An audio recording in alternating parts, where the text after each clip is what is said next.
He wanted to come home for Thanksgiving, and I brought him home from Thanksgiving, cleaned out everything in the house for suicide that I thought was there.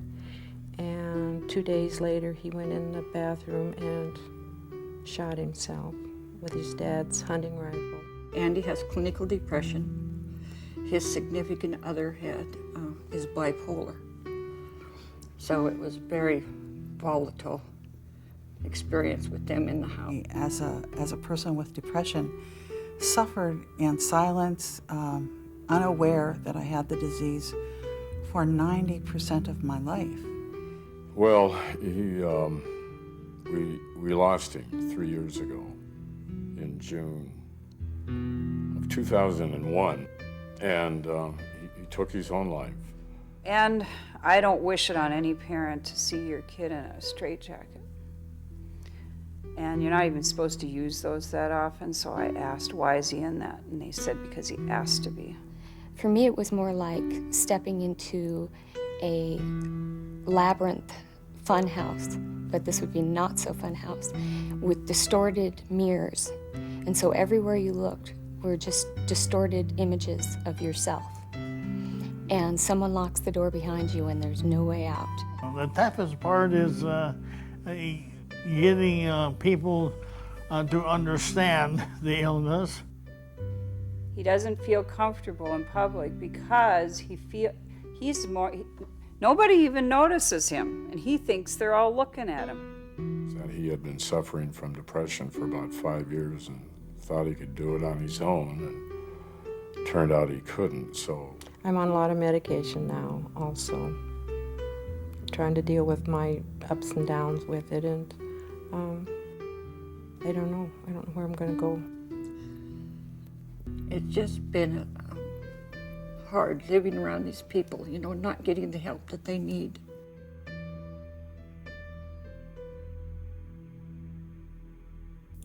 Out of the darkness and into the light. Mental illness has been kept out of sight and out of mind for centuries. Fortunately, that mindset is changing. But before we can really address the illness, we need to change our attitudes toward it. One of the biggest challenges that comes with having a mental illness is fighting the stigma of mental illness. It not only affects your thought process, but it also affects your behavior. And I think that people who have depression, who have bipolar disease, who are schizophrenic and will not say so, perpetuate the stigma. It reminds me of cancer.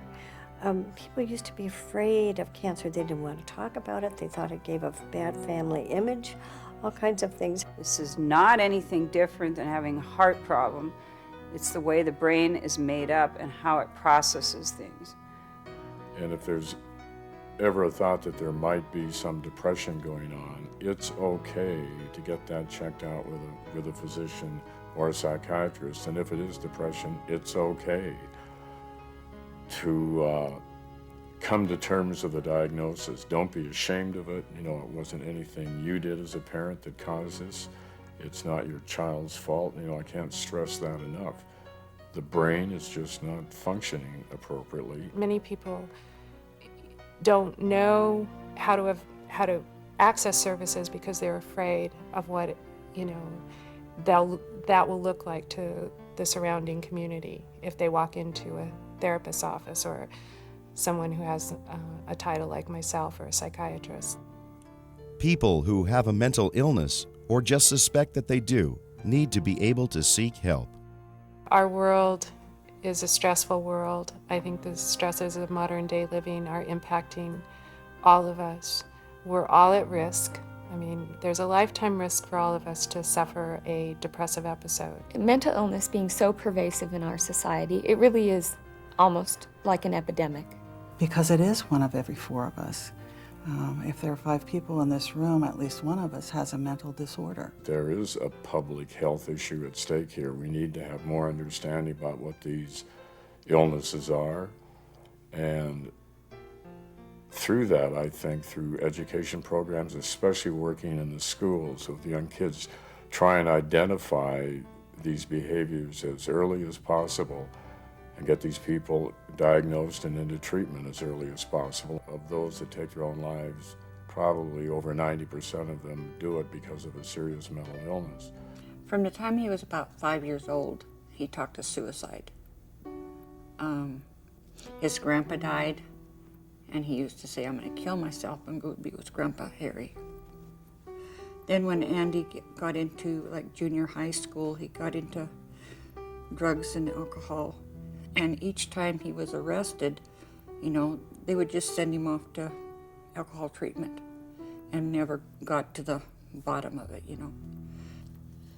Seeing him destroy himself, you know, through drugs and alcohol. He has no self-esteem, you know, and always trying to hurt himself. He's, you know, in his 30s, and sometimes he takes his medication, gets help, and gets better, and then he thinks, well, I'm well, you know, I don't need it anymore. And like I said, my husband and I didn't know that much about mental health or where to go. In the early 1950s, the National Mental Health Association called on all the institutions across the country for their old shackles, handcuffs, and restraints. They were melted down and cast into this 300-pound bell. It now serves as a powerful reminder that the invisible chains of misunderstanding and discrimination continue to bind people with mental illnesses. We definitely have goals, and we have a vision of having a public mental health system that is based on rehabilitation and recovery for people with serious mental illness. What we have worked on for so long, for probably 10, maybe even 15 years, is community-based services. Children getting services within their own community.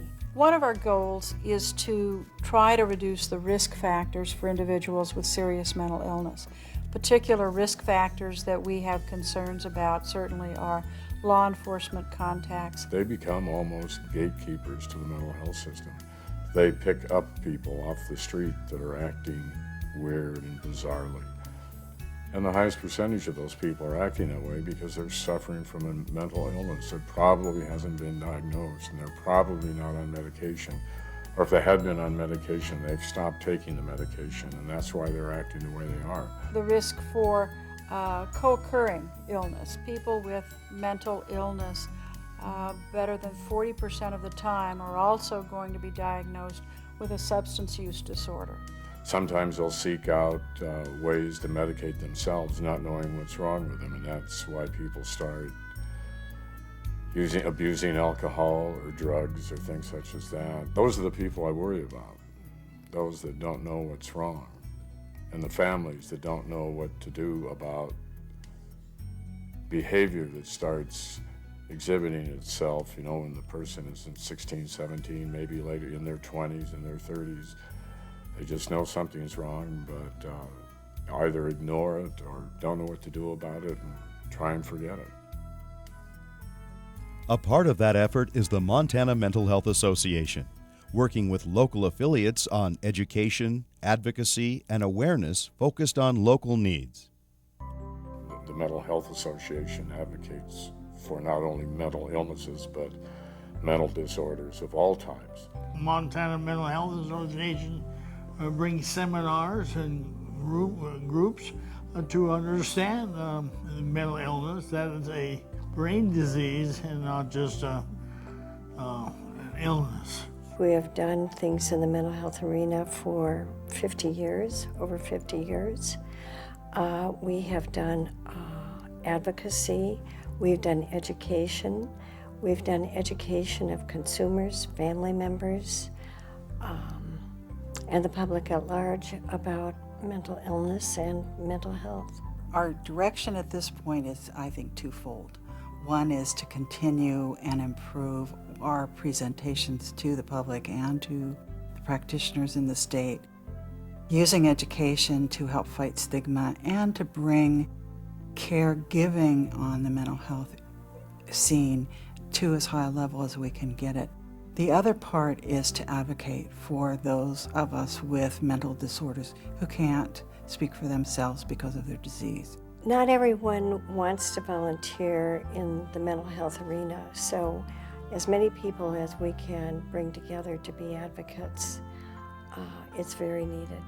there is a lack of awareness, I think, on the part of a lot of people that have to make policy decisions, meaning members of the legislature ultimately, political leaders of various types that have never been exposed to really learning the facts about what serious mental illness is all about. There needs to be a mindset that people that have diagnoses of schizophrenia, bipolar disorder, or severe depression can, in fact, return to a normal life. Not all, not everyone, but a majority can, but they need support, and that support has to be in the community, and it has to be given with the idea that it's not taken away because, oh, it's 10 weeks now, you should be better. Let's pull away. We have been working very hard in the mental health community towards parity. And by parity, we mean that the insurance coverage for mental health should be the same as it is for heart, diabetes, any of the other illnesses that we have. Sometimes in your insurance policy, what you're getting is only a one-time treatment. And we really feel that in this day and age, that's a little ridiculous. My husband's got a good job. I mean, think of families that don't. We were looking at selling our cars, everything, whatever we had to do. I see it, their fear of losing their $200 a month apartment or giving up their medication. I've seen them go to an older med that makes them have tics and drool. You think that that's part of their mental illness? This going like this, I'm drooling. That's stuff from medications. So people have to come to the realization that the mentally ill aren't the bag ladies walking down the street. We're not all homeless people. We're just regular people, just like you, just like the people we work with, just like the rest of our family members. We just have this chronic illness that needs to be treated. You need to bring it out in the open so people can understand it and accept it. We shouldn't blame agencies, we shouldn't blame law enforcement, we shouldn't blame parents. We should learn how to accept each other. We tend to see people with mental illness in a very different way, especially as if they are children who don't have any knowledge of what they want or need, and not ask them, what do you want, and how can we be helpful? We need to improve. We're not so smart, the people that get, not in those ways. We need to get sophisticated. We need to be informed. We're hurting our public. We're forgetting our children with our legislation and that. We're budgeting, but we're budgeting on their life. Be part of the solution. Contact the Montana Mental Health Association today. Become a member, make a contribution, ask a question, learn, talk, advocate. Help us bring mental illness out of the darkness and into the light.